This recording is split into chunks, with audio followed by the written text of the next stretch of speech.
waaw asalaamaaleykum mbokki patriote yi ñoo leen di ziar waaw wax ji jërëmuñ ko du quoi benn information bu jot léegi c'est urgent di ñaan patriote yi partager audio ba ñëpp jot ci suñu benn grand boo xam ne si gendarme la waaw aussi dafa jege état bi loolu nag waaw moom nañu tudd turam mais buñ ko defee amaana mun na ko yàqal lu bare mun nañ ko sax tëj waaw parce que information bu doy waar la boo xam ne si léegi lañ ko jot. ñoo ci le 11 6e mois 2023 damay wax ak yow nii ñoo ci 14h voilà donc sama grand bi daf ma woo tey jii léegi nii ñu waxtaan lu yàgg xam na ne man patriote laa Seydina Ousmane rek laa bu si projet ba lañu topp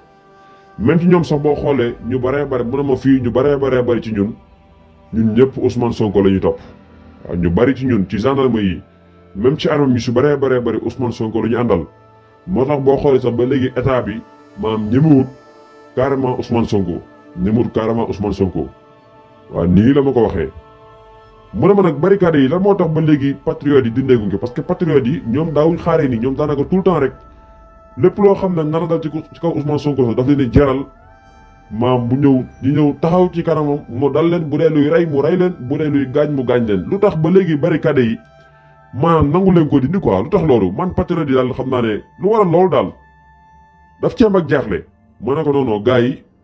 danañ ko dindi mais li ñu bàyyi xel mooy dëkkandoo yi genre yooyu quoi parce que buñ koy dindi foofu day métti ak élément Moussa Fall day métti dëkkandoo yi lañ ci bàyyi xel lu bëree bëri waaw mu ne ma nag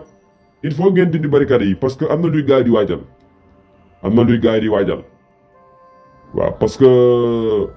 nee na ma Ousmane Sonko moom fi ñu ko war a denc waaw moom Kédougou lañ ko war a denc ci camp militaire bi nekk foofu noonu lañ ko war a yóbbu préparé nañ fu mu war a nekk ak yëpp nii fi ñu toll nii may wax ak yow mi ngi këram nag wax dëgg yàlla mi ngi këram mi ngi lekk mi ngi naan ak njabootam waaw mais niñ ko def résidence surveillance nii chaque jour gars yi nekk buntu këram ñu ne loolu policiers yi léegi dañoo dem ba sonn ba fi ñu toll nii may wax ak yow nii maa mootuñ ko day métti si ñoom ak naaj bi yooyu dafay métti si ñoom léegi nag nee nañ tabaski dañuy xaar ba tabaski ba patriote yëpp dem tabaski ji seen dëkk yi léegi su ko defee ñu récupérer ko maam mën ko yóbbu Kédougou waaw mais nag du tee aussi barricade yi moom dafay continuer dafa des waaw parce que bu fa jugee rek amaana patriote yi mun nañu xam ne Ousmane Sonko yóbbu nañ ko sa su baa dëkk bi day tàkk Macky Sall sax soo baa mun na si ñàkk nguuram waaw nii la ma ko waxee mooy nag lu patriote yi moom il faut ñu fexe balaa la 15